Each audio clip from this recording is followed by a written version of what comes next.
अस्सलाम वालेकुम दोस्तों, कैसे हैं आप सब। मैं ज़मीना फ़याज़ एक बार फिर आपके साथ मैं शुरू कर रही हूँ तसव्वुर इश्क बाय जिया अब्बासी पार्ट 5।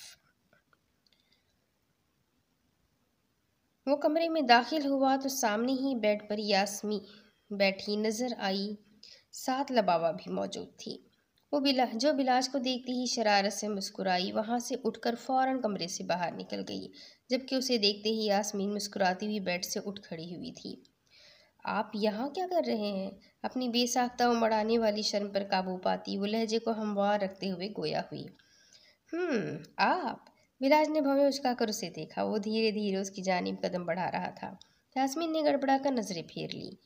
हाँ तो निकाह हो गया ना, तो अब तो आप ही बोलूंगी। इज्जत देनी चाहिए ना शौहर को।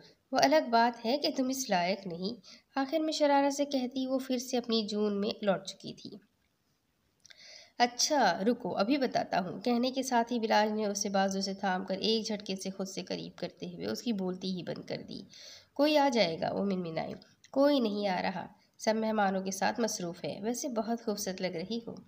बिलाज ने नरमी से उसे खुद से अलग करते हुए अपने सामने किया। साथ ही उसका चेहरा अपने दोनों हाथों के प्याले में थाम लिया। जबकि उसकी मोहब्बत लुटाती नज़रों से घबरा कर यास्मीन ने नज़रें झुका ली। चेहरा शर्म से सुर्ख पड़ने लगा। कल क्यों रो रही थी? आखिर चल क्या रहा है तुम्हारे छोटे से दिमाग में, मुझे बताओ। धीमे लहजे में सवाल किया, जो फिर से यास्मीन के चेहरे पर उदासी ले आया। निकाह की खुशी में वो इस बात को भूल ही बैठी थी, या शायद अब सोचना ही नहीं चाहती थी। मुझे बस डर लग रहा था कि मैं आपको खो दूंगी, इसलिए। बिलाज के चेहरे को हाथ से छूती वो खुद को यकीन दिलाने लगी, निगाहों की प्यास बुझाने लगी। यार, माना कि मेरे बाबा साई और बड़े भाई जल्लाद टाइप दिखते हैं, लेकिन है नहीं। तुम बिला वजह ही परेशान हो रही थी। देखो अब हमारा निकाह हो गया। मुझ पर सारे हुकूक रखते हुए अब तुम मेरे सामने खड़ी हो। मोहब्बत से उसकी आंखों में झांकते हुए बोला। यास्मीन जो बड़े आराम से उसकी आंखों में आंखें डाले खड़ी थी, एक बार फिर शर्म व हया के रंग चेहरे पर लिए धीरे से नजरें झुका गई।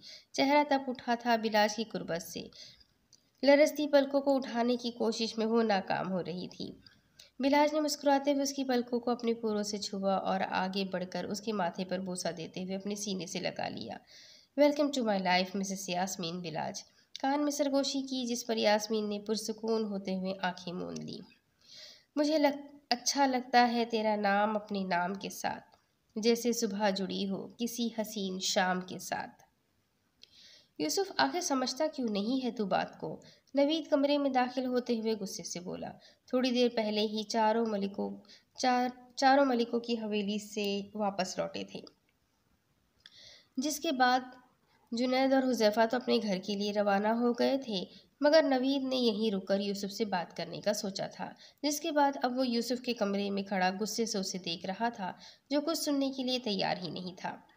क्या समझूं तेरी बात? हाँ, कहा ना, मैं मिस जस्मीन को नहीं छोड़ूंगा, बस बात खत्म। चिल्लाकर कहता वो वॉस्कट उतार कर बेड पर फेंक चुका था। तूने क्या अपनी आंखें बंद कर रखी थी? तूने देखा नहीं जमीन आसमान का फर्क है मिस जस्मीन की और हमारी दुनिया में? जानते बूझते तू मौत के मुंह में जा रहा है। नवीद ने कहते हुए अपनी मुठ्ठियां भींच ली। बस नहीं चल रहा था यूसुफ के सर पर कुछ दे मारता, ताकि उसकी अकल तो ठिकाने आ जाए। मौत बरहक है, किसी से डरता नहीं मैं। यूसुफ भी दो बदो बोला। साथ ही आगे बढ़कर अलमारी से पहनने के लिए टी शर्ट और ट्राउजर निकालने लगा। मौत बरहक है, लेकिन जानते बूझते मौत के मुंह में जाना बेवकूफ़ी है, और मैं तुझे ये बेवकूफ़ी नहीं करने दूंगा। नवीद ने उसकी पुश्त को घूरते हुए कहा, जो अब कमरे में लगे पर्दे को बद पीछे जाकर कपड़े बदलने लगा था। तू अगर मेरा साथ नहीं दे सकता तो यहाँ से जा सकता है, मुझे तेरी नसीहत की भी ज़रूरत नहीं है। हाथ में शलवार कमीज थामे यूसुफ पर्दे के पीछे से निकलकर ऐन उसके सामने आ खड़ा हुआ, जो बेयकीनी से उसे देखते हुए नफ़ी में सर हिला रहा था। यानी मिस जस्मीन तेरे लिए इतनी अहम हो गई है कि उनके पीछे मुझे जाने को बोल रहा है? मैं तुझे तेरी बातों की वजह से कह रहा हूँ, हर बात में मिस जस्मीन को बीच में मत ला। नागवारी से कहता हुआ एक बार फिर वो अलमारी की तरफ बढ़ा और हाथ में पकड़ा सूट तय करके अलमारी में रख दिया। बीच में तो तू ले ही आया है यूसुफ, वो भी हमारे बीच में। नफ़ी में सर हिलाकर कहता वो जाने के लिए दरवाजे की तरफ बढ़ा ही था कि रुककर यूसुफ को देखा। जा रहा हूँ, अब तभी मिलूंगा जब हमारे बीच से मिस जस्मीन चली जाएगी। कहने के साथ ही नवीद सीधा हुआ वहाँ से बाहर निकलता चला गया। जबकि यूसुफ गिरने के अंदाज में बेड पर बैठता बालों को मुट्ठी में जकड़ चुका था। यह इश्क मोहब्बत की रिवायत भी अजीब है साहब, पाया नहीं है जिसको उसे खोना भी नहीं चाहते। सुबह होते ही हवेली में एक और मसला खड़ा हो चुका था। खावर, जो कल रात से यूसुफ को लेकर मशकूक हो रहा था, अपने तमाम शकूक को शहबाद लिए जहांगीर मलिक के कमरे में जा पहुंचा, जिसके बाद दिलावर और बिलाज को भी वहीं बुला लिया गया था। और अब जहांगीर मलिक अपने सोफे पर बैठे बिलाज से गजबनाक लहजे में बास परस करने में लगे थे, जिसके जवाब वो बड़े पुरसुकून अंदाज में दे रहा था। मेरी यूसुफ से मुलाकात अस्पताल में हुई थी, जब वो अपने अब्बू को लेकर आया था। तब से मैं उसे जानता हूँ। बाद में पता चला वो जस्मीन का स्टूडेंट भी है, जिसके पास यूसुफ से अच्छी बातचीत हो गई थी, इसलिए मैंने उसे बुला लिया अपने निकाह पर। तो इसमें बुराई क्या है? सुकून से बताते हुए उसने जहांगीर मलिक को देखा, जो परेशानी से अनगिनत शिकने लिए उसे घूर रहे थे। तुम्हारा मेहमान था तो तुम तक रहता, जस्मीन से बातें क्यों कर रहा था? बाएजानी सोफे पर बैठे दिलावर ने नागवारी से कहा, जिस पर बिलाज का दिल चाहा अपना सर दीवार में दे मारे। वो कब से एक ही बात दोहरा रहा था, जिसे वो समझने के लिए तैयार ही नहीं थे। कहा तो है जस्मीन का स्टूडेंट भी है। वो यहाँ मुझे और जस्मीन को ही जानता था, तो जाहिर सी बात है हम दोनों ही से मिलेगा। इतना बड़ा स्टूडेंट? खावर ने आग को मजीद भड़काया। वो छोटा है जस्मीन से, पर आप अपनी सोच को थोड़ा बड़ा कर ले, नागवारी से कहते हुए उसने खावर की तरफ से रुख फेर लिया। कितना छोटा? 2-3 साल? जस्मीन से तो बड़ा ही लग रहा था बाबा साहिब वो। बिलाज की बात पर खावर ने जहांगीर मलिक की मालूमात में इजाफा किया। बाबा साहिब, ऐसा कुछ नहीं है जैसा आप लोग समझ रहे हैं। बेफिक्र रहे, अब वो इधर कभी नहीं आएगा। बिलाज ने बात बिगड़ते देख बात ही समेट ली। वैसे भी जिस मकसद के लिए उसने यूसुफ को बुलाया था वो पूरा हो गया था, इसलिए वो अब नहीं चाहता था कि कोई नया मसला खड़ा हो। आइंदा इस हवेली में कोई बाहर का आदमी नहीं आना चाहिए। ये पहली गलती समझकर माफ़ कर रहा हूँ, लेकिन अब अगर ऐसा हुआ तो हर एक अपने अंजाम को खुद जिम्मेदार होगा। जहांगीर मलिक ने गुस्सा जब्त करते हुए दो टोक अंदाज में कहा, बिरादरी से बाहर की लड़की को बहू तो बना लाए थे, मगर किसी भी कीमत पर वो घर की बेटी को गैर बिरादरी की बहू नहीं बनने देंगे। आप फिक्र नहीं करें, ऐसा ही होगा, लेकिन अब इस बारे में जस्मीन से कोई बात नहीं करेगा। बिलाज कहता हुआ उठ खड़ा हुआ और सीधा जहांगीर मलिक के कमरे से निकलकर अस्पताल के लिए रवाना हो गया, जबकि कमरे में बैठे उन तीनों का गुस्से से बुरा हाल था। अब देखिएगा, जिस तरह उसने उस कमज़ात लड़की को हमारे घर की बहू बना दिया, ऐसे ही जस्मीन को किसी कमज़ात मर्द के साथ ब्याह देगा और हम हाथ मलते रह जाएंगे। दिलावर हंकारा भरकर कहता सिगार का कश लेने लगा, ऐसा हरगिज़ नहीं होगा। उससे पहले ही मैं जस्मीन का रिश्ता किसी अपनी बिरादरी के मर्द से कर दूंगा, और इस बार बिलाज भी कुछ नहीं कह सकेगा। जहांगीर मलिक की बात पर दिलावर तंज़िया अंदाज में मुस्कुराया, लेकिन रिश्ता आएगा कहाँ से? अब तो दिलदार खान भी हमारा दुश्मन बना बैठा है। खावर ने पेशानी पर बल डालते हुए पूछा। उसे यूसुफ की शख्सियत ने ही कई वसवसों में डाल दिया था। जिस तरह बेखौफ अंदाज में यूसुफ ने उसे जवाब दिया था, ये बावर कराने के लिए काफ़ी था कि वो पीछे हटने वालों में से नहीं है। गोया कि उसे यकीन तो नहीं था कि यूसुफ और जस्मीन के दरमियान कोई ताल्लुक है, लेकिन अपने शक को भी यकीन में बदलने नहीं देना चाहता था। उसकी फिक्र नहीं करो, हम जल्दी इसका इंतज़ाम कर लेंगे। फ़िलहाल अपनी पार्टी पर तवज्जो दो। दिलदार खान लोगों को हमारे खिलाफ भड़काने में लगा है। कुछ ऐसा करो कि सब खुद ब खुद ही हमारी तरफ लौट आए।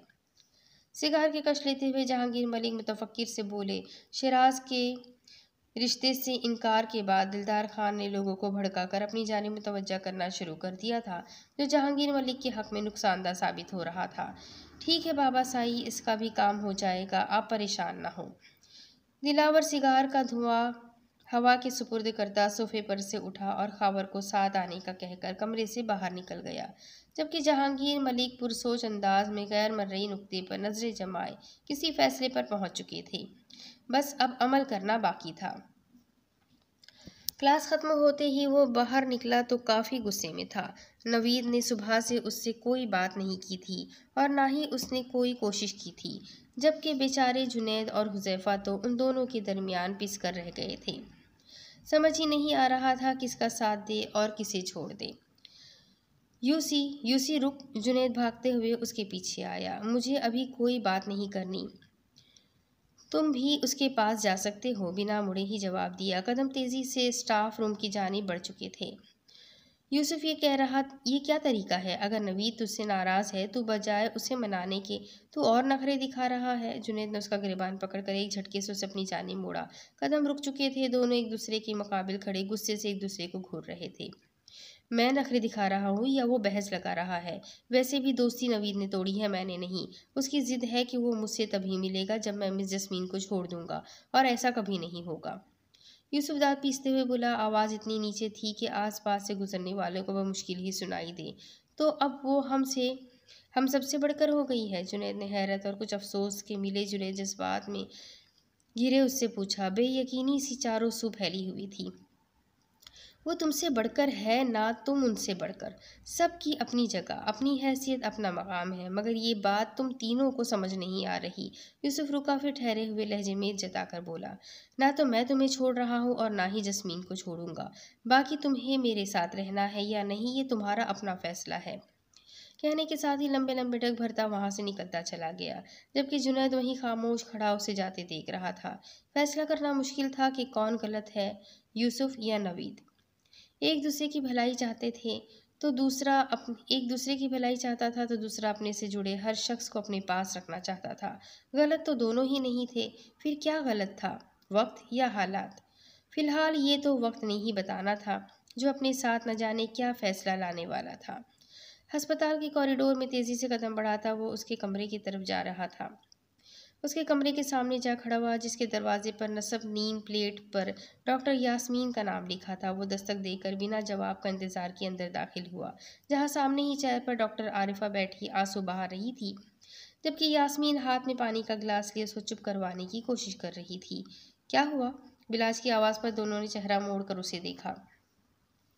चेहरे पर फिक्रमंदी लिए वो उन्हें ही देख रहा था। आरिफा फौरन हाथ की पुष्ट से आंसू रगड़ती उठकर बिलाज के साइड से गुजरते हुए रूम से बाहर निकल गई। इसे क्या हुआ? बिलाज ने भवें उचकाए और चलता हुआ यास्मीन के सामने जा खड़ा हुआ। वो अपने कजिन सारिम से मोहब्बत करती थी, यास्मीन कहते हुए उसी चेयर पर बैठ गई जहाँ कुछ देर पहले आरिफा बैठी थी। तो इसमें रोने वाली क्या बात है? बिलाज हंसा, जिस पर यास्मीन ने मुंह बनाते हुए उसे देखा। बात ये नहीं है, दरअसल आरिफा ने जज्बात में आकर इजहार मोहब्बत कर दिया, जिसके बाद सारिम ने उसे बेहया, बदकिरदार और न जाने क्या क्या कहकर साफ इनकार कर दिया, और वो उससे शादी नहीं करेगा। अब देखो ना, मैंने भी तो तुमसे निकाह का कहा था, तो क्या तुम? यास्मीन बोलते बोलते रुकी, चौंक कर बिलाज को देखा, जो सुकून से टेबल के साथ टेक लगाए उसे सुन रहा था। मैंने तुमसे निकाह का कहा, तो क्या तुम भी मुझे बुरी लड़की समझने लगे हो? यास्मीन की डरी सहमी आवाज़ पर बिलाज मुस्कुराया और उसका हाथ थामकर होठों से लगा लिया। यास्मीन, औरत अपने इजहार मोहब्बत की वजह से पुस्ती की तरफ नहीं जाती, बल्कि मर्द की कमजरफी उसे पुस्ती में ढकेल देती है, और मैं कमजरफ मर्द नहीं हूँ। बिलाज की बात पर वो सब कुछ भूले खुलकर मुस्कुरा दी। ठीक ही तो कह रहा था, ये कमजरफी ही तो थी। अगर नामहरम से इजहार मोहब्बत हराम है, तो सिर्फ औरत के लिए क्यों, मर्द के लिए क्यों नहीं? न जाने क्यों लिखने वाले ने जब भी लिखा हमेशा तजाद ही लिखा, कि माशरे ने भी गुनाहों की सज़ा सुनाई तो औरत को सुनाई, और मर्द की तरफ से हर एक ने आंखें मूंद ली। तो तुम्हें भी यही लगता है सारिम की गलती है? यास्मीन ने उसकी राय जाननी चाहिए। हाँ, हमारे नबी अकरम सल्लल्लाहु अलैहि वसल्लम को भी हज़रत खदीजा कुबरा रज़ियल्लाहु ताला अन्हा ने निकाह का पैगाम भेजा था, जिसे हुज़ूर सल्लल्लाहु अलैहि वसल्लम ने अपने बड़ों के मशवरे से कबूल फरमाया। तो फिर अपने नबी के उम्मती होते हुए, उनकी पैरवी करते हुए, हम कैसे औरत के हक़ से इनकार कर सकते हैं? आरिफा ने सारिम से इजहार मोहब्बत किया, वो उसका हक़ था। कबूल करना ये या नहीं करना सारिम का हक़ है, लेकिन इस बात पर औरत की किरदार कशी करना उसका हक़ नहीं है। वो कहकर खामोश हो गया, जबकि यास्मीन बिना पलके झपकाए उसे देखने लगी। कितना अच्छा इंसान था वो, या कितनी खुशकिस्मत थी वो, हिसाब लगाना मुश्किल नहीं, नामुमकिन था। अब क्या सोच रही हो? उसने यास्मीन के सामने चुटकी बजाई। सोच रही हूँ कि अगर हर मर्द की सोच तुम्हारी तरह हो जाए, तो कोई औरत अपने इजहार पर आंसू ना बहाए। वो मुस्कुराकर बोली। ये तो है, बिलाज ने कहते हुए फख्र से कॉलर झाड़े। अच्छा बस, अब ज़्यादा हवाओं में उड़ने की ज़रूरत नहीं। मुकाबिल भी यास्मीन थी, फ़ौरन ज़मीन पर लाकर पटका। अच्छा नहीं उड़ता हवाओं में, पर अब जल्दी चलो, कसम से यार बहुत भूख लगी है। विराज ने मासूम सी शक्ल बनाई, जिस पर वो खिलखिलाकर हंसती चेयर से उठकर उसके साथ ही रूम से बाहर निकल गई। अब उनके कदम कैफेटेरिया की जानिब बढ़ रहे थे। दूसरी तरफ यस कम इन ऑफिस के दरवाजे पर पहुंचकर उसने धीरे से दस्तक दी। जब इजाज़त मिलते ही वो दरवाज़ा खोलकर अंदर दाखिल हुआ।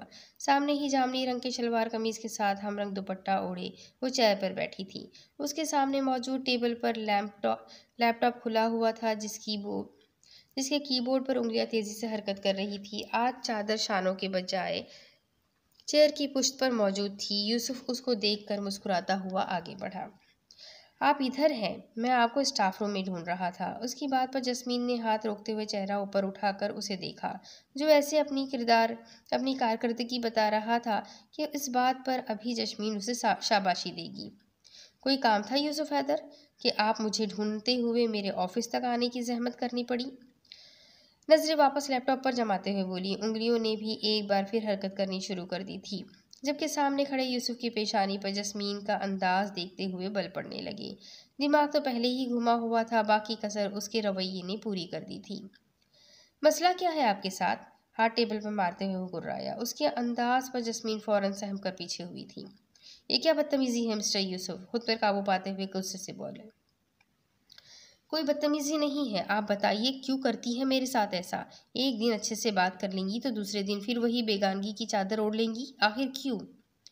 गुस्से से उसने मुट्ठियां भींच ली। सब कुछ गलत होता जा रहा था। वो तीनों नाराज थे, तो यहाँ जस्मीन की बेगानगी उसे मजीद तैश दिला रही थी। उसके लिए वो तीनों से लड़ गया था, मगर जस्मीन थी कि अपने खौल से बाहर ही नहीं आ रही थी।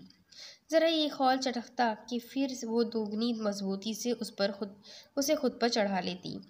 यूसुफ, आखिर क्या चाहते हो तुम? बेबसी से उसे देखते हुए जैसे हार गई।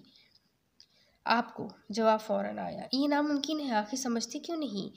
तुम्हारी ये वक्ती दिल लगी हम दोनों के लिए मुश्किलात खड़ी कर देगी, जस्मीन ने समझाना चाहा, जबकि अच्छे से जानती थी उस सिरफिरे को समझाना इंतहाई मुश्किल था। कोई वक्ती दिल लगी नहीं है, समझी? आज कह दिया, आइंदा नहीं कहिएगा, वरना फिर अंजाम की जिम्मेदार आप खुद होंगी। टेबल पर झुककर ठंडे ठार लहजे में कहता हुआ जस्मीन को सुनकर गया था। रीढ़ की हड्डी में सनसनी सी दौड़ गई थी। वो बिना पल के झपकाए उसे देखने लगी। आज मुझे बता दें, ये चूहे बिल्ली का खेल कब तक चलेगा? क्योंकि मैं आपका पीछा छोड़ने वाला तो नहीं हूँ। देखो यूसुफ, तुम समझते क्यों नहीं? मेरे घर वाले कभी नहीं मानेंगे। चेयर से उठती हुई यूसुफ के सामने जा खड़ी हुई, बेबसी, बेरुखी, बेगानगी। उस इंसान के सामने सब बेकार था। यूसुफ, तुम देखो, भूल जाओ मुझे। अगर कोई भी अच्छी लड़की तुम्हें मिल जाएगी, बल्कि अनुशे तो तुमसे मोहब्बत करती है, उससे अपना लो। यूसुफ का हाथ थामे वो उसे प्यार से समझाने की कोशिश कर रही थी कि अनुशे के जिक्र पर उसने फौरन हाथ पीछे खींच लिया। अनुशे और मुझसे मोहब्बत नहीं करती वो। उसे बस हर उस शख्स के साथ टाइम पास करना होता है जो दूसरों की पहुंच से दूर हो। आजकल वो साइंस डिपार्टमेंट के लड़के के साथ हर जगह पाई जाती है। क्या आपने नहीं देखा? यूसुफ के सवाल पर जस्मीन ने नजरें चुराई। आज सुबह ही तो उसने अनुशे को किसी लड़के के साथ देखा था। जानते बूझते भी वो अनुशे को बीच में ले आई थी। क्या हुआ, खामोश क्यों हो गई? चुपता हुआ लहजा।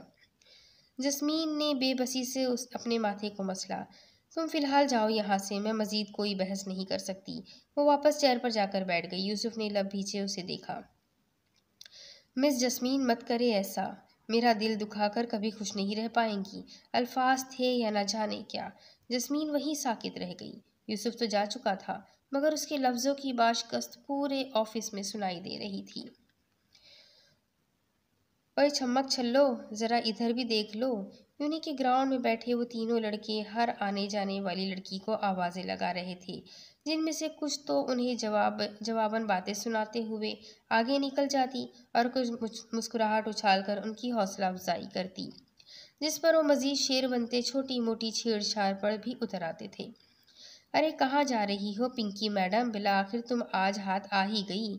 अपाहे में मौजूद सामने गुजरती लड़की को देखते ही उनमें से एक आगे आया। देखो कि देखो कि सामने से हट देखो विकी, सामने से हट जाओ, वरना मैं प्रिंसिपल से शिकायत करके तुम्हें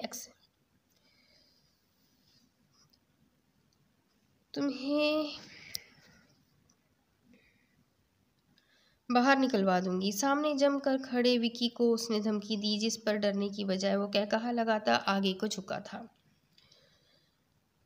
MNA का बेटा हूँ, मुझे बाहर निकलवाओगी? हटो सामने से, रास्ता छोड़ो।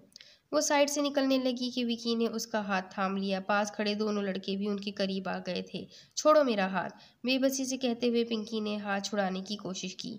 साथ ही मदद तलब नजरों से इर्द गिर्द देखा, मगर वहां खड़े तमाशाई बने लोगों में कोई भी ऐसा नहीं था जो उसकी मदद को आता।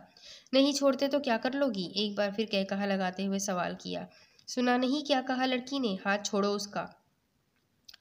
अकब से आती आवाज पर विकी ने जैसे ही चेहरा मोड़कर देखना चाहा, मुंह पर पड़ने वाले घूंसे ने उसे जमीन बोस कर दिया। ग्राउंड में एकदम सन्नाटा छा गया था। वहां मौजूद कुछ लड़के लड़कियां आंखें फाड़े हैरत से नीचे गिरते विकी को देख रहे थे, तो कुछ दिलचस्पी से सामने खड़े उस घूंसा मारने वाले खूबसूरत तरीन मर्द को।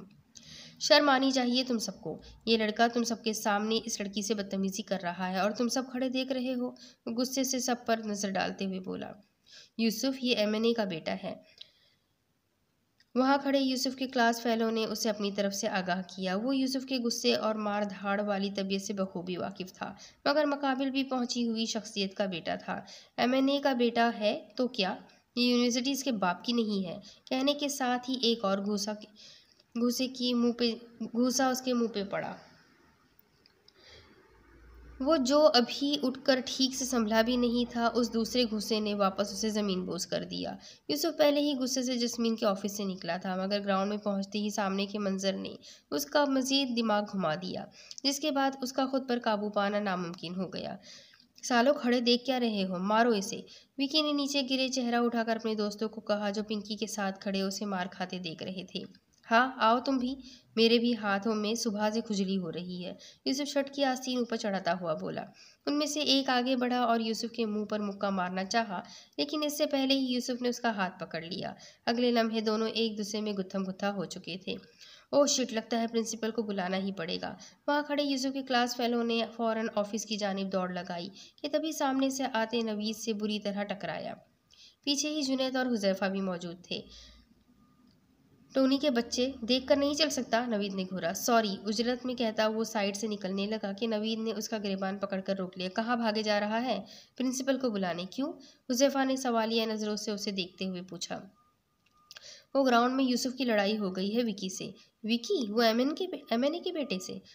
जुनैद ने आंखें फाड़े पूछा, जिस पर टोनी ने इस बात में सर हिलाया। ओ बेवकूफ़ यूसुफ, उसे तो अकेला भी नहीं छोड़ सकते, नवीद ने गुस्से से कहते हुए फौरन ग्राउंड की जानिब दौड़ लगाई। हुज़ैफ़ा और जुनैद भी उसके पीछे लपके, जबकि टोनी प्रिंसिपल के ऑफिस की जानिब बढ़ गया। क्या हो रहा है ये यूसुफ? ग्राउंड में पहुंचकर नवीद की नज़र जैसे ही यूसुफ पर पड़ी फौरन चिल्लाया। ग्राउंड का हाल अजीब हो चुका था। वहाँ खड़े स्टूडेंट्स खौफजदा से इस मंजर को देख रहे थे, जहां विकी के दोनों साथी तो ज़मीन पर पड़े हुए थे, मगर विकी और यूसुफ बराबरी का मुकाबला करते हुए अभी भी लड़ रहे थे। यूसुफ के सर से खून बह रहा था, जो उसकी भूरी रंग की शर्ट को तर कर चुका था, जबकि विकी का मुंह खून से भर चुका था। यूसुफ, छोड़िए, क्या हालत बनाई हुई है। वो तीनों फौरन उन दोनों के पास पहुंचे। नवीद ने यूसुफ को पकड़कर काबू करना चाहा, साथ ही जुनैद और हुज़ैफा ने भी विकी को बाजुओं से पकड़कर पीछे हटा दिया। छोड़ो मुझे, इसे तो अभी बताता हूँ मैं, अपने बाप के नाम पर उछलने वाले पिल्ले। यूसुफ ने झटके से नवीद को खुद से दूर करते हुए कदम विकी की जानिब बढ़ाए कि फिर से नवीद ने उसे पीछे से थाम लिया। यूसुफ, कितना खून निकल रहा है, पागल है क्या? चल, और तू भी निकल यहाँ से। यूसुफ से कहकर वो विकी की जानिब मुड़ा और गुस्से से घूरते हुए बोला, बस नहीं चल रहा था, विकी का हश्र कर दे, जिसकी वजह से यूसुफ का इतना खून बह रहा था। छोड़ो मुझे, फिर बताता हूँ। विकी ने तड़पती मछली की तरह खुद को उनकी गिरफ्त से आज़ाद करवाना चाहा, मगर हुज़ैफा और जुनैद की गिरफ्त भी मजबूत थी। चल यूसुफ। नवीद यूसुफ को लेकर मुड़ा अभी 2 कदम आगे बढ़ा ही था कि ज़मीन पर गिरे विकी के दोस्तों ने उठकर हुज़ैफा और जुनैद पर हमला कर दिया, जिस पर विकी ने फ़ौरन खुद को छुड़ाते हुए अपनी टांग में छुपी गन निकालकर यूसुफ पर फायर कर दिया। हमला इतना अचानक था कि सब अपनी जगह साकित रह गए। गोली चलने की आवाज़ के साथ ही सन्नाटा छा गया था। सब शिद्दत से रह गए, आंखें फाड़े कभी यूसुफ को तो कभी विकी को देख रहे थे। विकी के हाथ से फौरन गन छूटकर नीचे गिरी। कपकपाते हुए उसने अपने हाथों को चेहरे के सामने किया, जैसे यकीन करना चाह रहा हो क्या वाकई ये उसने किया है। यूसुफ, आंखें खोल, यूसुफ। हुज़ैफा और जुनैद चिल्लाते हुए नवीद की जानिब बढ़े, जो यूसुफ का सर अपनी गोद में रखे ज़मीन पर बैठा था। क्या हो रहा है यहाँ? प्रिंसिपल भी टोनी के साथ वहां चले आए। जब ज़मीन पर गिरे यूसुफ की खून में लथपथ देखते हुए अपने पूछे जाने सवाल का जवाब ब खुद मिल गया। उधर जस्मीन, जो गोली चलने की आवाज़ सुनकर तजस्सुस से कॉरिडोर से गुजरते हुए इधर उधर दौड़ती देखती हुई आ रही थी कि सामने पड़े यूसुफ के वजूद को देखकर कदम वहीं साकित रह गए। मैं उन बेगैरत मर्दों में से नहीं जो अपनी मोहब्बत को किसी और के लिए छोड़ दूँ। आपको मेरी ज़िंदगी में आना है जस्मीन, यहीं रुकने के लिए आगे नहीं बढ़ा था। वैसे भी शादी तो बहाना है, वो हक हासिल करने के लिए जिसमें मैं आपको सर्द गर्म हवाओं से बचा कर रख सकूं, आपका ख्याल रख सकूं कि तिनका भी आपको चुभ ना सके, मेरी नज़रों के सामने हो, ताकि ये सुकून हो कि आप ठीक है, खुश है। कोई वक्ती दिल्लगी नहीं है, समझी। आज कह दिया, आइंदा नहीं कहिएगा, वरना फिर अंजाम की जिम्मेदार खुद रहोगी। मिस जस्मीन, मत करे ऐसा, मेरा दिल दुखाकर कभी खुश नहीं रह पाएंगी आप। अपने इर्द गिर्द उसे बस यूसुफ के लफ्ज़ों की बाशगश सुनाई दे रही थी कि तभी बेइख्तियार हाथ लबों पर ले जाकर उसने अपनी सिसकी रोकी। कुछ खो देने के एहसास ने बड़ी शिद्दत से अंगड़ाई ली थी। दिल था कि जिसे धड़कना भूल गया हो। नजरें सामने जमी थी जहां तूफान बरपा था। स्टूडेंट्स, टीचर्स इधर से उधर भागते, कोई पुलिस को फ़ोन मिला रहा था, कोई एम्बुलेंस को कॉल करने में लगा था। वो वहीं खड़ी साकित वजूद, साकित नजरें लिए उसी मंजर को देख रही थी। कब पुलिस आई, कब एम्बुलेंस यूसुफ को लेकर गई, कब रश छुटा, कब तूफान थमा, कुछ खबर नहीं थी। याद था तो बस ज़मीन पर पड़ा खून, यूसुफ हैदर का खून। नहीं, मेरा यूसुफ। एक लफ्ज़ मोहब्बत का अदना ये फसाना है, सिमटे तो दिल आशिक, फैले तो ज़माना है। किस किस का ये किसका तस्वुर है, ये किसका फसाना है, जो अश्क है आँखों में, तस्बीह का दाना है। आगाज़ मोहब्बत है, आना है जाना है, अश्कों की हुकूमत है, आहों का ज़माना है। आँखों में नमी सी है, चुप चुप से वो बैठे हैं, नाजुक सी निगाहों में नाजुक सा फसाना है।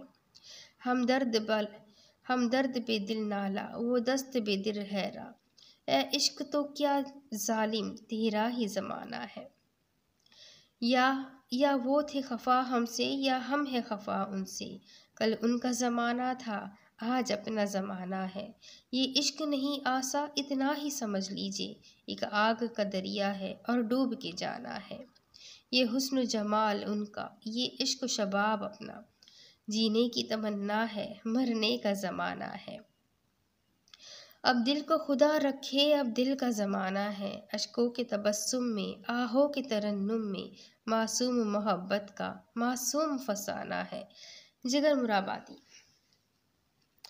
हाथ में बुके थामे वो गाड़ी से बाहर निकलती, सामने मौजूद इमारत के अंदर दाखिल हुई। तेज तेज कदम बढ़ाती वो कॉरिडोर से गुजरते हुए उस रूम के सामने जा खड़ी हुई। दरवाजे पर दस्तक देकर उसने हैंडल को थाम कर आगे को ढकेला और दरवाज़ा खुलता चला गया। सामने ही black half sleeves T shirt और ट्राउज़र में मलबूस बेड पर बैठा मुस्कुराकर अपने दोस्तों से बातों में मसरूफ़ था। सर और बाजू पर पट्टी बंधी थी। यूसुफ को मुस्कुराते देख वो खुद भी मध्यम सी मुस्कुराहट होठों पर सजाए आगे बढ़ी। Miss jasmine.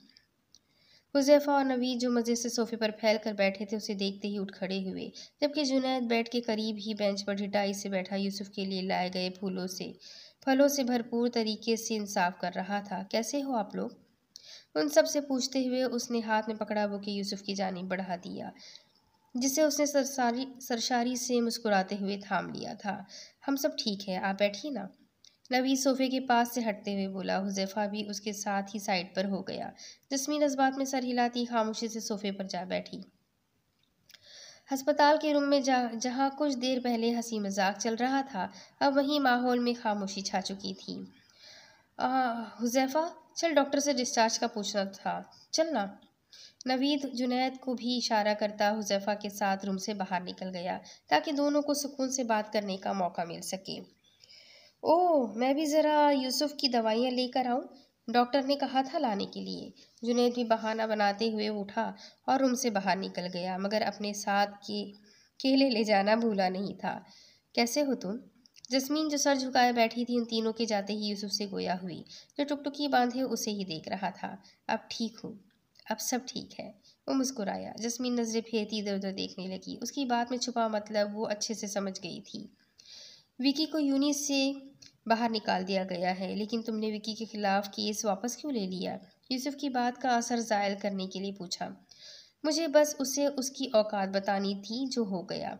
आज सुबह ही अपने बाप के साथ यहाँ आकर माफ़ी मांग कर गया है, बल्कि अपने बेटे की हरकत की वजह से अस्पताल का सारा खर्चा भी उन्होंने ही उठाया है। वो मुस्कुराते हुए बोला। कल के झगड़े में गोली सिर्फ यूसुफ के बाजू को छूकर गुजरी थी। जख्म ज़्यादा गहरा भी नहीं था कि वो विकी के खिलाफ केस चलाता। और फिर आज सुबह ही तो विकी अपने बाप उस्मान चौधरी के साथ उससे माफ़ी मांगने चला आया था, जिसके बाद यूसुफ ने उसे माफ़ करते हुए केस वापस ले लिया था। और फिर उस्मान चौधरी ने भी खुश होते हुए अस्पताल का सारा खर्चा खुद उठा लिया था। हालांकि यूसुफ की खुददारी को ये गवारा नहीं था, लेकिन उस्मान चौधरी का कहना था कि वो अपने बेटे के गुनाह का अजाला करना चाहता है, जो चंद पैसों में मुमकिन तो नहीं है, पर उनके दिल से कुछ बोझ कम हो जाएगा। उनके लहजे में छुपी शर्मिंदगी और अफसोस को महसूस करते हुए फिर यूसुफ ने भी दोबारा इनकार करना मुनासिब नहीं समझा था, और एक बाप का सर मजीद झुका नहीं देख सकता था वो। नवीद कह रहा था, तुम आज डिस्चार्ज हो रहे हो? हाँ, जख्म ज़्यादा गहरा नहीं है ना, तो डॉक्टर ने कहा आज रात तक छुट्टी मिल जाएगी, फिर घर जा सकता हूँ। यूसुफ की बात पर इस बात में सर हिलाती वो खामोश हो गई। समझ ही नहीं आ रहा था कि क्या बोले, क्या बात करे। खुद पर जमी यूसुफ की मुसलसल मुस्कुराती नज़रें भी उसे कंफ्यूज कर रही थी। वो यूं ही खामोश बैठी थी कि यूसुफ की आवाज़ ने उसकी खामोशी तोड़ी। वैसे कुछ खौफनाक वाक़यात बज़ाहिर तो गलत होते हैं, मगर हमारी ज़िंदगी में सब कुछ ठीक कर जाते हैं। वो उसे बता रहा था या जता रहा था, जस्मीन ये तो ना समझी, मगर बात में छुपा मतलब ज़रूर समझ गई थी।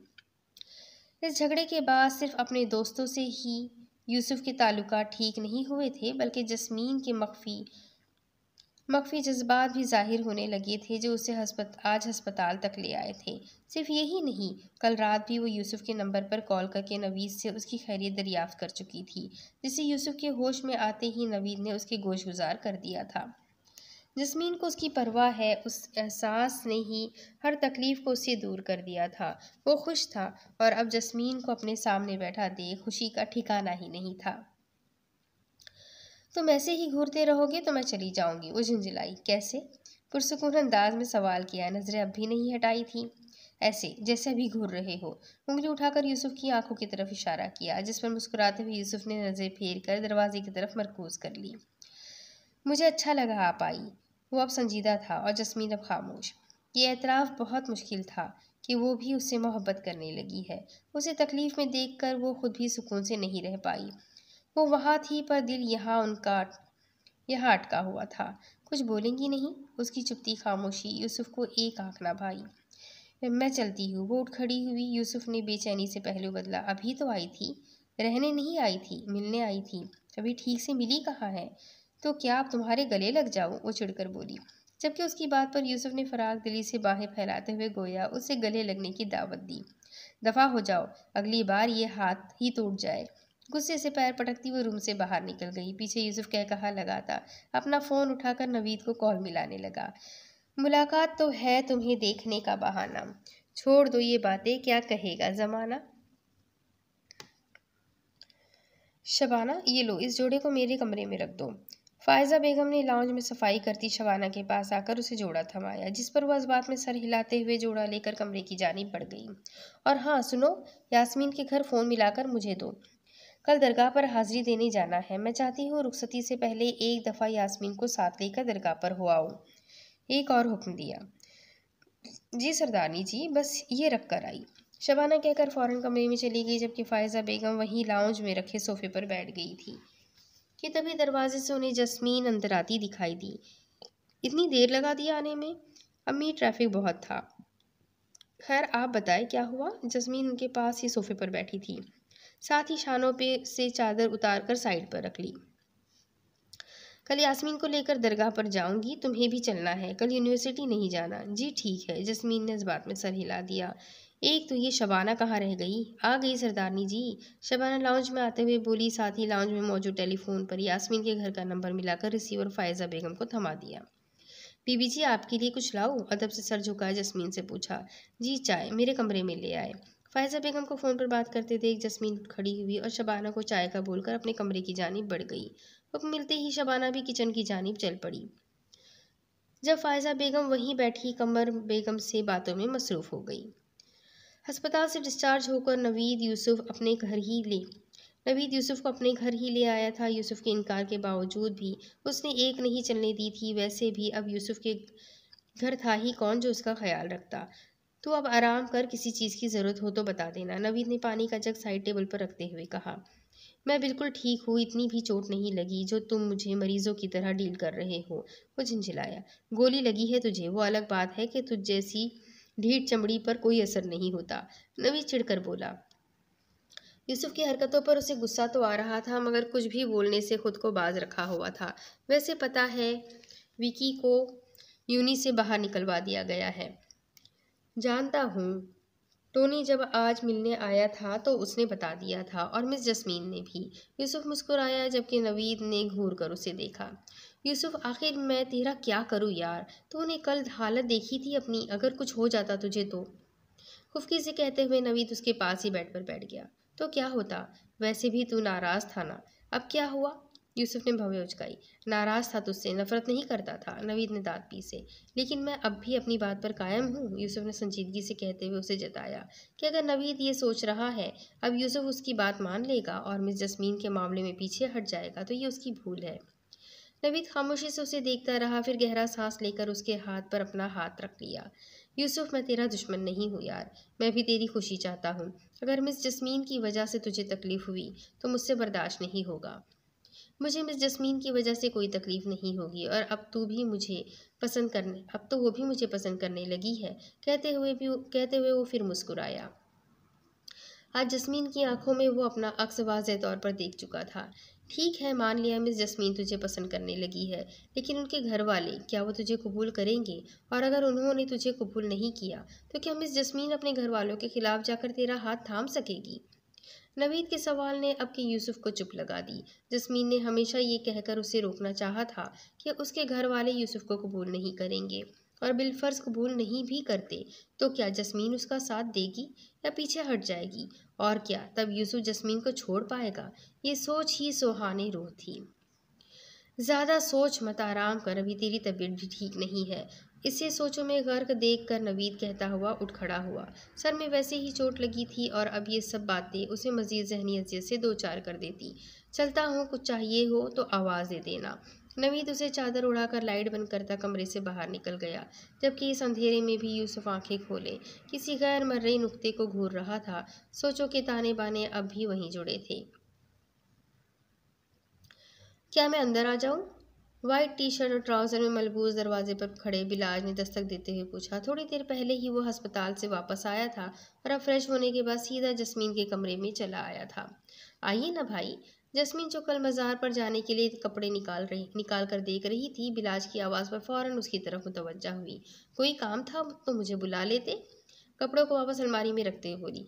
नहीं, काम तो नहीं था, ड्राइवर बता रहा था आज तुम यूनी के बाद अस्पताल गई थी। बिलाल ने सवालिया नज़रों से देखते हुए पूछा। जी, आपको बताया तो था, यूसुफ को गोली लगी थी तो सोचा एक बार अस्पताल देख आऊं।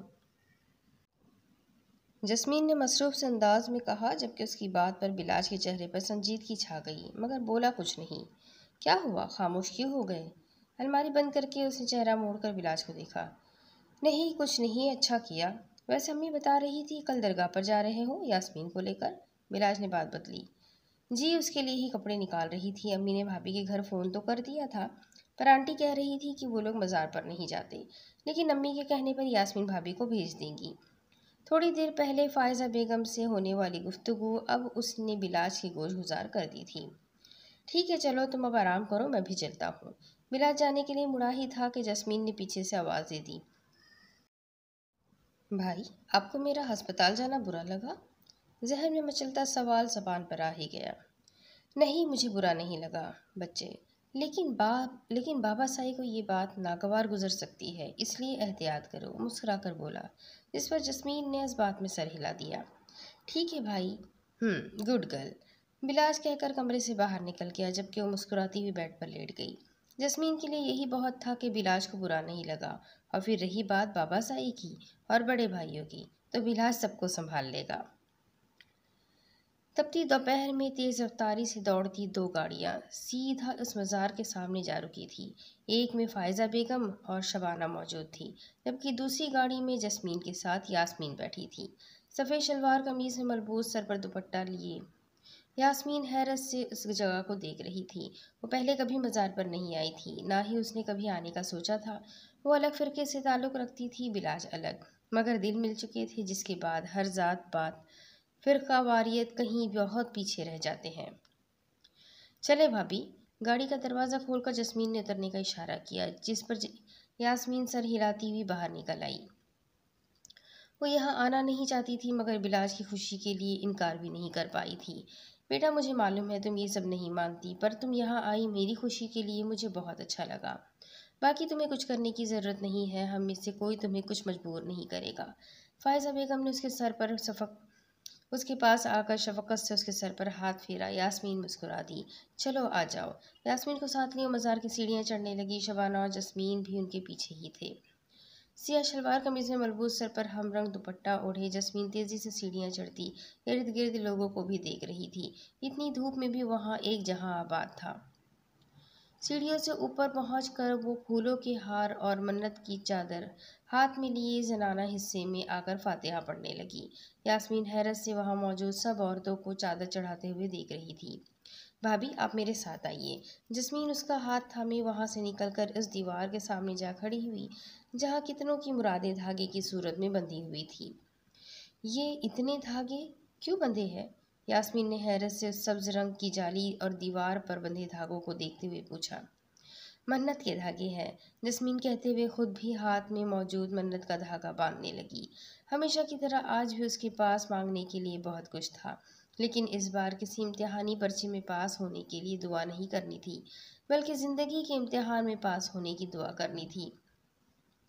वो मांगना था जो अब से पहले कभी नहीं मांगा था। वो पाना था जो अब से पहले कभी नहीं चाहा था। वो एक शख्स जो अब से पहले ख्वाब तक में नहीं आया था। वो जो यूसुफ हैदर था, एक जस्मीन का यूसुफ हैदर। ये क्या? मन्नत का धागा बांधते हुए उसकी नज़र उस निशान पर पड़ी जो सिया था। क्या हुआ? उसके चेहरे पर छाई परेशानी को देखते हुए यास्मीन ने पूछा। मेरे धागे पर यह सिया निशान है, ये कोई अच्छा शगुन नहीं। ओहो, क्या बात कर रही हो, ये सिर्फ एक धागा है, और वैसे भी अल्लाह को तुम्हारी फरियादें और दुआएं सुनने के लिए इन धागों की ज़रूरत नहीं। जस्मीन की परेशानी कम करने के लिए वो समझाते हुए बोली। अच्छा, क्या ये हमेशा यहीं बंधा रहेगा? यास्मीन ने बात बदली, जिसमें कुछ तजस्सुस भी शामिल था।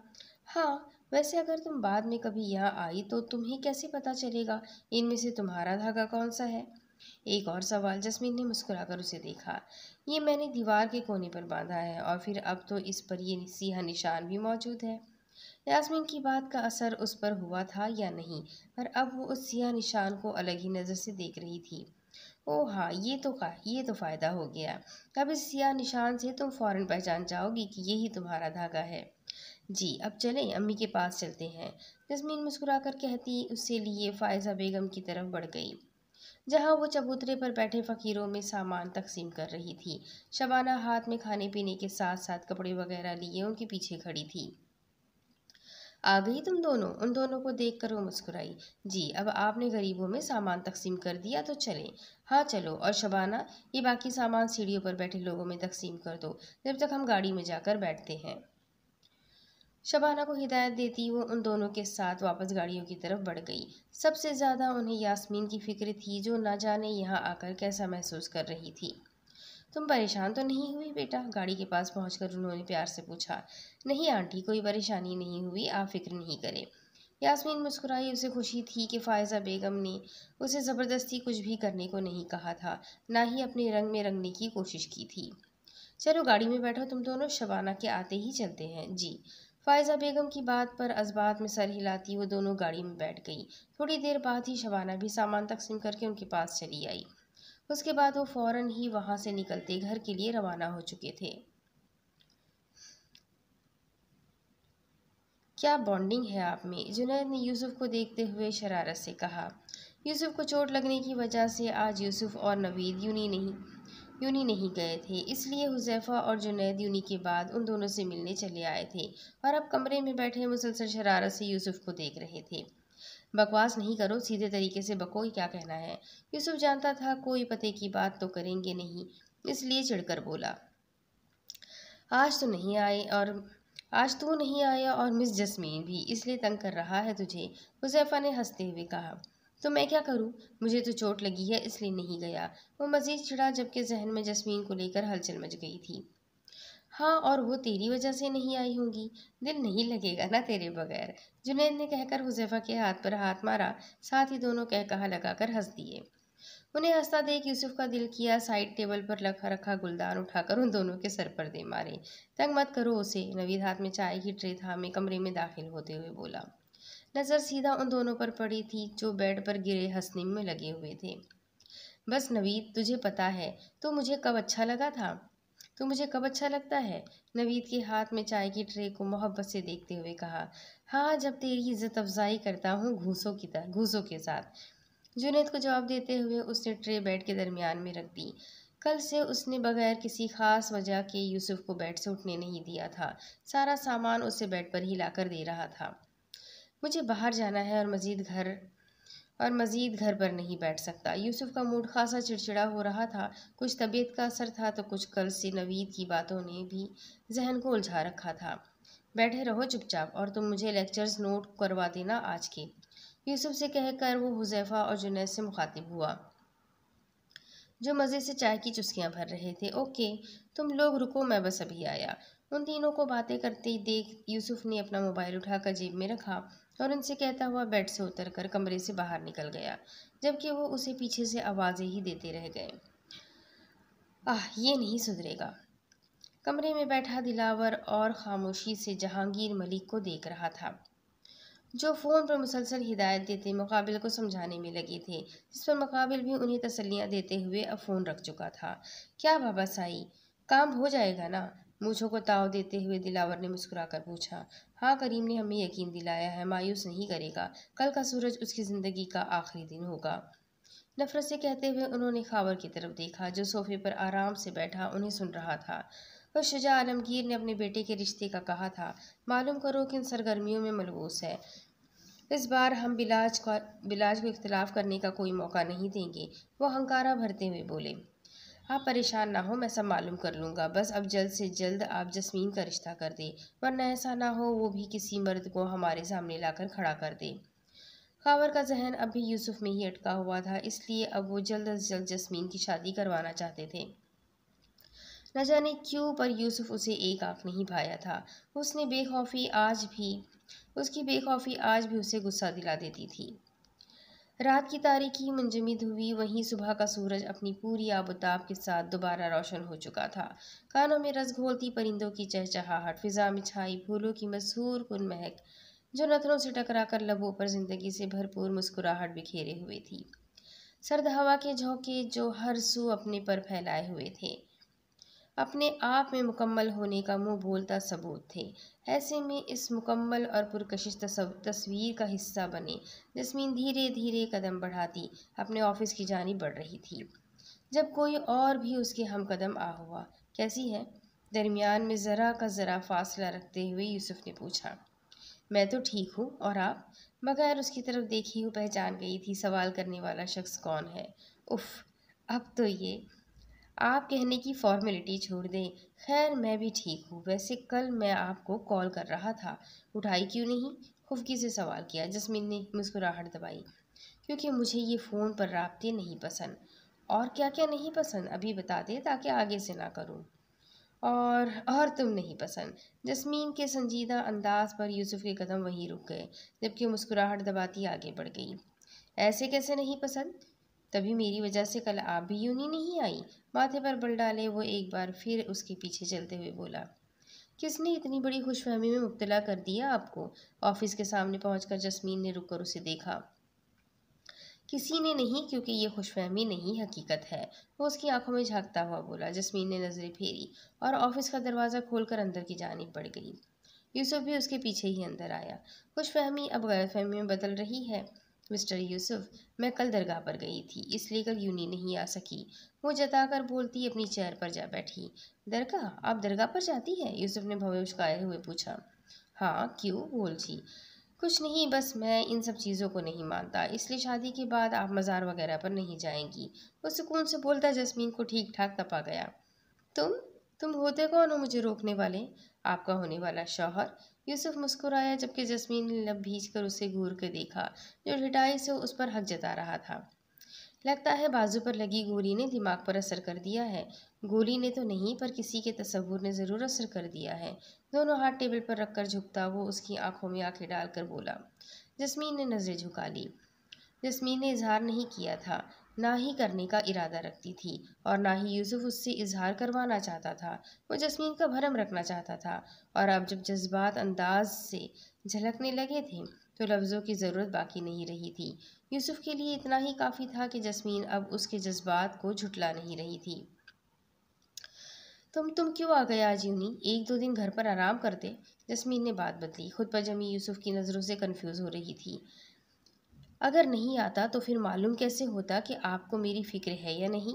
यूसुफ की बात पर वो झेप सी गई और दिल में ही खुद को कोसने लगी कि आखिर उसने ये पूछा ही क्यों।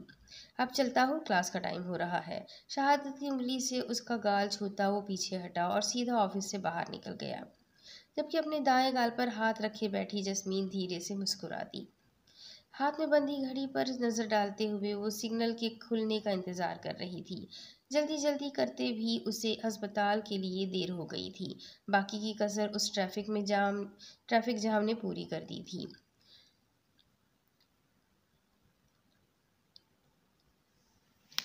खुल जा यार, वरना बिलाज ने तो आज मेरा कत्ल कर देना है। वो बड़बड़ाई, साथ ही मोबाइल उठाकर देखा, जहां बिलाज के कितने ही मैसेजेस मौसूल कर चुकी थी, मगर उनका जवाब नहीं दिया था। अभी उन मैसेजेस को देख ही रही थी कि दफतन मोबाइल टोन बजी। स्क्रीन पर बिलाज का नाम जगमगाने लगा। उसने धड़कते दिल के साथ कॉल रिसीव की। हेलो, कहाँ हो? कब से मैसेजेस कर रहा हूँ, जवाब क्यों नहीं दे रही? स्पीकर से बिलाज की झंझलाती हुई आवाज़ आई। बस आ रही हूँ बाबा, ट्रैफिक में फंस गई थी। सिग्नल लाइट ग्रीन होते देख उसने गाड़ी स्टार्ट की और आगे बढ़ा दी। ओके, संभल कर आना, और आई लव यू, मोहब्बत भरे लहजे में कहता वो कॉल कट कर चुका था। यास्मीन ने मुस्कुराते हुए मोबाइल डैशबोर्ड पर रखा। रोड पर नजरें जमाए वो गाड़ी तेजी से आगे बढ़ाती कदरे सुनसान इलाके में दाखिल हो चुकी थी। इक्का दुक्का गाड़ियां ही पीछे आती दिखाई दे रही थी। गाड़ी की स्पीड मजीद तेज करती वो आगे बढ़ रही थी, जब पीछे से आती बाइक ने एकदम सामने आकर रास्ता रोका। यास्मीन ने फौरन ब्रेक पर पांव रखकर गाड़ी रोकी। ऐन मुमकिन था कि गाड़ी सीधा बाइक से जा टकराती। आह! झटके की वजह से सर स्टीयरिंग व्हील से जा टकराया था। वो करा उठी। क्या बदतमीजी है! गुस्से से बड़बड़ाते हुए उसने जैसे ही चेहरा उठाकर सामने बाइक पर बैठे उन दोनों लड़कों को देखा कि तभी फिजा में गोली की आवाज़ गूंजी। दरख्तों पर बैठे परिंदे शोर मचाते हुए फिजा में उड़ते चले गए, शायद रो रहे थे। एकदम माहौल में शोर उठा था और फिर हर तरफ सन्नाटा छा गया था। सन्नाटा, मौत का सन्नाटा। मौत की आगोश में यूं भी खो जाते हैं, पलकें झुकाते हैं और गहरी नींद सो जाते हैं। तेजी से कॉरिडोर से गुजरता वो उस रूम के सामने जा खड़ा हुआ, कांपते हाथों से हैंडल थामकर आगे को ढकेला। दरवाज़ा खुलता चला गया। सामने ही बल्ब की रोशनी में अकेली स्ट्रेचर पर लेटी अपनी आखिरी आरामगाह में उतरने का इंतजार कर रही थी। मिराज धीरे धीरे कदम उठाता उसकी जानिब बढ़ा। बस आ रही हूँ बाबा, ट्रैफिक में फंस गई थी। बिलाज ने उसके चेहरे को देखा, जहाँ माथे पर गोली का निशान था। माथे पर गोली लगने के बाद वो मौके पर ही दम तोड़ चुकी थी। मिराज ने धीरे से उसके माथे को छुआ। अभी थोड़ी देर पहले ही तो वो उससे बात कर रही थी, और अब आंखें बंद किए ऐसे लेटी थी जैसे अब उसे देखना भी नहीं चाहती। तुम फिर उदास हो? आखिर चल क्या रहा है तुम्हारे दिमाग में? उसे अपनी आवाज़ आती सुनाई दी। कल ही तो वो उसके चेहरे पर छाई उदासी को देखते हुए खुफगी से पूछ रहा था, और वो कह रही थी, नहीं, मैं उदास नहीं हूँ, बल्कि अब तो बहुत खुश हूँ। अब अगर मौत भी आ जाए तो गम नहीं। बकवास ना किया करो। अब की अपनी झिंझलाती हुई आवाज़ सुनाई दी, लेकिन सामने लेटी लड़की ने शायद बहुत अच्छे से उसकी बात पर कान धरे थे कि अब वो बकवास करना तो दूर, कुछ अच्छा भी नहीं बोल रही थी। उठो, ऐसे क्यों लेटी हो? उठो! यास्मीन के चेहरे पर झुका वो प्यार से उसके गाल पर हाथ फेरते हुए बोला। बार बार पलके झपकाकर वो उस नमी को पीछे ढकेल रहा था जो उनके दीदार में दीवार बन रही थी। उठो, अब क्यों नाराज़ हो? मैंने तो तुम्हारी हर बात मानी है, निकाह भी किया तुम्हारे कहने पर क्यों मेरे साथ ऐसा कर रही हो? मिराज ने उसे झंझोड़ा, मगर दूसरी तरफ खामोशी छाई रही। भला जाने वालों ने भी कभी पलटकर देखा है, कभी जवाब दिया है? वो तो चले जाते हैं बगैर पीछे देखे, बगैर ये जाने कि उनके जाने के बाद पीछे छूट जाने वाले पल पल किस अजियत से गुजरेंगे। डॉक्टर बिलाज। पीछे से आती मर्दाना आवाज़ पर बिलाज फौरन सीधा हुआ और आंखों को साफ करता दरवाजे की तरफ मुड़ा, जहां डॉक्टर कदीर के साथ पुलिस ऑफिसर शब्बीर भी मौजूद था। इस वाक़े के बाद वहां सड़क पर से गुजरते लोगों ने कार में मौजूद यास्मीन की लाश को देखकर फौरन पुलिस को कॉल कर दी थी। वहां पहुंचकर पुलिस को चेकिंग के दौरान यास्मीन की कार से सिर्फ अस्पताल का कार्ड ही मिला था, जिस पर यास्मीन का नाम और अस्पताल का मौजूद पता था। साथ ही अस्पताल का नंबर भी था, जिसके ज़रिए से पुलिस ने फ़ौरन ही अस्पताल में कॉल करके इतला देते हुए एम्बुलेंस को बुला लिया था। जी डॉक्टर बिलाज, ये डकैती का केस लगता है, क्योंकि आपकी वाइफ की कार से सिवाय अस्पताल के कार्ड के अलावा कुछ बरामद नहीं हुआ, और बकौल आपके इस वाक़े से थोड़ी देर पहले ही उन्होंने आपसे फ़ोन पर बात की थी। ऑफिसर शब्बीर ने संजीदगी से बिलाज को देखते हुए कहा। जहांगीर मलिक और उनके घराने से वो बखूबी वाकिफ था, इसलिए उन कातिलों को ढूंढने के लिए एड़ी चोटी का जोर लगाया जा रहा था। मुझे बस जल्द से जल्द वो कातिल अपने सामने चाहिए। वो कौन थे और क्यों ऐसा किया, ये पता लगाना आपका मसला है, बिलाज खुद पर जब्त करते हुए बोला। आप फिक्र नहीं करें डॉक्टर बिलाज, बहुत जल्द वो कातिल आपके सामने होंगे। कहते हुए ऑफिसर शब्बीर ने मुसाफिहा के लिए बिलाज की तरफ हाथ बढ़ाया, जिसे उसने फ़ौरन थाम लिया। दस्तबोसी के बाद वो रूम से बाहर निकल गए, जबकि डॉक्टर कदीर वहीं खड़े उसकी जब्त से लाल अंगारा होती आंखों को देखने लगे। तसल्ली बख्श जैसे सब अल्फाज ख़त्म हो चुके थे, सिवाय दुख के अब कुछ न था किसी के पास। संभालो खुद को बिलाज, बिलाज का शबा बिलाज का शाना थपक कर कहते वो खुद भी बाहर चले गए। दरवाज़ा बंद हुआ और ख़ुद पर करता जब्त बिला आखिर खो बैठा। फूट फूट कर रोता वो वहीं स्ट्रेचर के पास बैठता चला गया। यास्मीन खुद तो चली गई थी, मगर पल पल मरने के लिए बिलाज को छोड़ गई थी। बिछड़ा कुछ इस अदा से कि रुत ही बदल गई। एक शख्स सारे शहर को वीरान कर गया। खालिद में बात बात पे कहता था जिसको जान, वो शख्स आखिर मुझे बेजान कर गया। अब्बासी विला में सिफ़े मातम बिछ चुका था। आस पड़ोस के लोग भी जमा होने लगे थे। घर में मातम का समा था। यास्मीन की मैयत को अस्पताल से घर ले आए थे और अब कफन में लिपटी उन सब के सामने मौजूद थी। फ़ायज़ा मलिक कमर बेगम के पास थी, जो रोते रोते बेहोश हो चुकी थी। बड़ी बेटी के जाने का सदमा नाकाबिले बर्दाश्त था। बिलाज और दाऊद ज़फ़र अब्बासी के पास मौजूद थे, जो बिल्कुल सख्ते में आ चुके थे।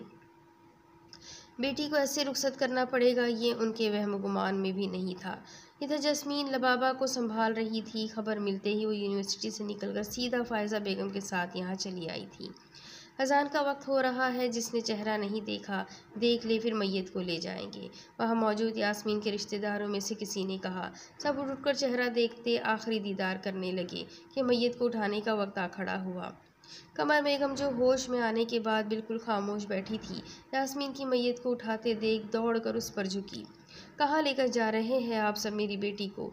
मेरी बेटी को तो कुछ नहीं हुआ। यास्मीन मेरी जान, उठो ना मेरी बच्ची, देखो अपनी माँ की तरफ। वो चीख चीख कर रोने लगी। वहाँ मौजूद हर आँख अश्क बहा रही थी। आपी, आंखें खोलो ना आपी, लबाबा भी चिल्लाई।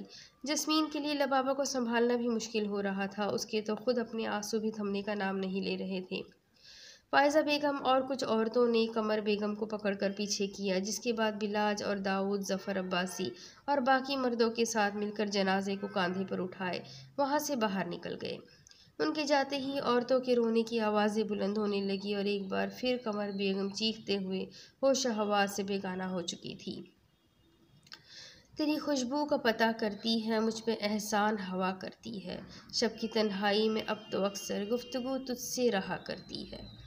दिल को उस राह पे चलना ही नहीं जो मुझे तुझसे जुदा करती है। जिंदगी मेरी थी, लेकिन अब तो तेरे कहने पे रहा करती है। उसने देखा ही नहीं, वरना ये आँख दिल का अहवाल कहा करती है। परवीन शाकिर। रात की तारीकी अपना यौवन लिए पूरी आबोताब से चमक रही थी। उसी तारीकी में वो वजूद धड़कते दिल के साथ अपने सामने मौजूद उस घर को देख रहा था जहाँ कभी उसकी मताए जान रहा करती थी। आज पूरा एक हफ्ता गुजर चुका था उससे इस दुनिया से रुखसत हुए, और इस एक हफ्ते में एक पल भी ऐसा नहीं था जिसमें बिलाज ने उसे याद न किया हो। लोग कहते हैं जाने वालों के साथ मरा नहीं जाता, मगर कोई उनसे पूछे जिसकी पूरी दुनिया ही उसे एक शख्स के जाने से उजड़ जाए तो वो कैसे जिए। अगर तुम जिंदगी गुजारने को जीना कहते हो तो फिर वो देखो, एक और आशिक जिंदा जिंदा वजूद मुर्दा जज्बात लिए खड़ा वीरान आंखों से अपने महबूब का उजड़ा आशियाना देखते हुए जी रहा है, बिल्कुल इसी तरह जैसे कि दिल का आशियाना उजड़ चुका है, मगर वो जी रहा है रेगिस्तान में पानी की तलाश में भटकते उस मुसाफिर की तरह जो नाकामी लिए जी रहा है। यास्मीन दोनों हाथ पैंट की जेब में डाले, आंखें बंद किए, वो कार की बोनट से टेक लगाए, ज़ेरे लब बड़बड़ाया। हवा के झोंके उसके चेहरे को छूते किसी अपने के पास होने का एहसास दिला रहे थे। वो चंद लम्हे यूं ही आंखों को बंद किए खड़ा रहा कि दफतन आंखें खोली। बाएं हाथ पर किसी अपने का लम्स महसूस हुआ था। कोई था जो उसका हाथ नरमी से अपने हाथ में ले रहा था। मिराज अपने बाएं जानिब चेहरा मोड़ कर देखा, जहां वो खड़ी मुस्कुराकर उसे देख रही थी। हाथ अब भी नर्म नाजुक हाथ में मौजूद था, और वो उससे पूछ रही थी, अंदर नहीं आओगे? अब तुम बुलाती नहीं, जवाब में शिकवा था। मैं बुलाऊंगी तो आओगे, क्यों नहीं? और वो मुस्कुराते हुए उसका हाथ थामे आगे बढ़ी, वहाँ जहाँ वो रहा करती थी। दरवाजे पर रुककर बेल बजाई। चंद लम्हों बाद ही दरवाज़ा खुला, सामने दाऊद था। बिलाज भाई अकेले आए हैं? उसने बिलाज के पीछे झांकते हुए पूछा। शायद जस्मीन या फायज़ा मलिक भी साथ हो, पर वहाँ कोई नहीं था सिवाय बिलाज के। अकेले? वो धीरे से बड़बड़ाया, साथ ही अपने इर्द गिर्द देखा जहाँ कोई नहीं था। बिलाज ने गहरा सांस लेते हुए सर झटका। तो अब तय हुआ, जिंदगी गुजारने का बहाना मिल गया। तख़य्युल में बनती तस्वीर निगाहों में आने लगी। क्या हुआ, अंदर आइए ना। बिलाज को खामोश खड़े देख उसने साइड पर होते हुए अंदर आने का रास्ता दिया। बिलाज खामोशी से अंदर की जानिब बढ़ गया। लॉन से गुजरकर वो अंदरूनी दरवाजे से लाउंज में दाखिल हुए। आप बैठे, मैं अम्मी को बुलाता हूँ, दाऊद कहता हुआ कमर बेगम के कमरे की जानिब बढ़ गया। बिलाज खामोश नज़रों से चारों तरफ देखने लगा, जब अपने शाने पर किसी का लम्स महसूस करके पीछे मुड़ा। मुझे ढूंढ रहे हो? मुस्कुराते हुए पूछ रही थी। नहीं। फिर याद नहीं करते मुझे? नहीं। भूल गए मुझे? भूलती ही तो नहीं कि याद करूं। बिलाज ने उस हाथ को थाम कर ऐन अपने दिल के मुकाम पर रखा। तुम तो यहाँ रहती हो, जहाँ दाखिल होने का रास्ता तो है, लेकिन बाहर निकल जाने का नहीं। बिलाज की बात पर यास्मीन खुलकर मुस्कुरा दी। वो नम आंखों से उसकी मुस्कुराहट को देखने लगा।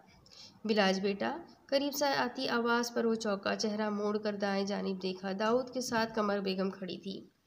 भाई आप बैठ तो जाए, ऐसे क्यों खड़े हैं? दाऊद के सवाल पर उसने फिर निगाहें चारों तरफ घुमाई। वो अब भी अकेला ही खड़ा था, और क्यों खड़ा था ये भी बस वही जानता था। बैठ जाओ बेटा। कमर बेगम के कहने पर वह इस्बात में सर हिलाता सोफे पर बैठ गया। कमर बेगम उसके सामने जा बैठी। दाऊद उनके करीब ही खड़ा था। कैसी तबीयत है आंटी? बिलाज ने उनके मुरझाए हुए चेहरे को देखते हुए पूछा। जवान औलाद के चले जाने के बाद भला माँ बाप कैसे हो सकते हैं? ठीक हूँ बेटा, वो धीरे से बोली। और अंकल, वो कहाँ है? वो बाहर गए हैं, कोई काम था शायद। वो कहकर खामोश हो गई, जैसे कहने को कुछ बचा ही ना हो। अपना ख्याल रखिए आंटी, लबाबा और दाऊद की जिम्मेदारी भी आपके सर पर है। बिलाज की बात वो इस बात में सर हिलाती एकदम रो पड़ी। वो फौरन अपनी जगह से उठकर कमर बेगम के सामने घुटनों के बल जा बैठा। ऐसे नहीं रोए आंटी, मैं हूं ना आपके पास, आपका बेटा। आप फिक्र नहीं करें, मैं कभी भी आप लोगों को नहीं छोड़ूंगा। कमर बेगम के आंसू साफ करता हुआ उन्हें दिलासा देने लगा। अब सिवाय दुख और दिलासों के रह ही क्या गया था।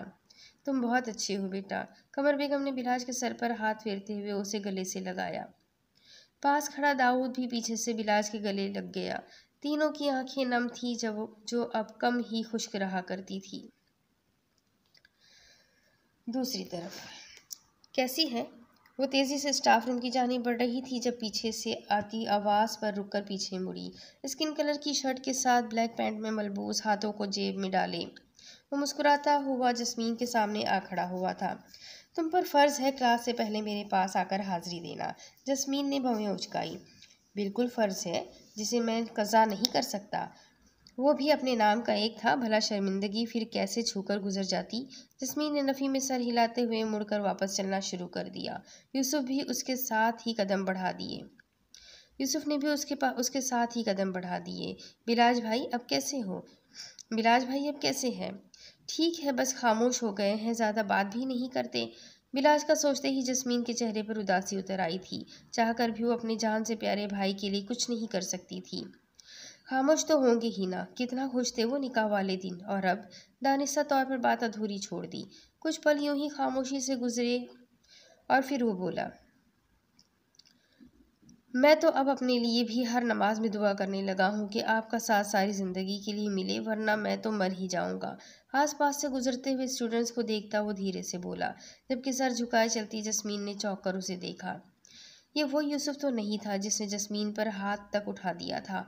ये तो कोई और ही था, जो जस्मीन के सामने खड़ा उसके बगैर मर जाने तक की बातें कर रहा था। ज़्यादा फिल्मी डायलॉग मत मारो, ये डायलॉग नहीं हकीकत है। जिस शख्स की दुनिया बस एक इंसान से जुड़ी हो और अगर वो ही बिछड़ जाए तो बंदा जिंदा रहकर क्या करेगा। मोहब्बत से जस्मीन की तरफ देखते हुए वो उसकी अपनी ज़िंदगी में मकाम बता रहा था, मोहब्बत का यकीन दिला रहा था। कोई किसी के लिए नहीं मरता यूसुफ, और प्लीज़ आइंदा ये बात मत करना, सख्त लहजे में कहती वो तेज़ी से आगे बढ़ चुकी थी, जबकि वो वहीं खड़ा उसे जाते देख ज़ेरे लब कह रहा था, पर यूसुफ हैदर आपके लिए मर सकता है जस्मीन मलिक। अब इसके आगे की कहानी मैं आपको अगली किश्त में सुनाती हूँ कि आगे क्या होगा। ये जानने के लिए मेरे साथ बने रहें, अगली किश्त में फिर मिलेंगे। तब तक के लिए अल्लाह हाफिज़।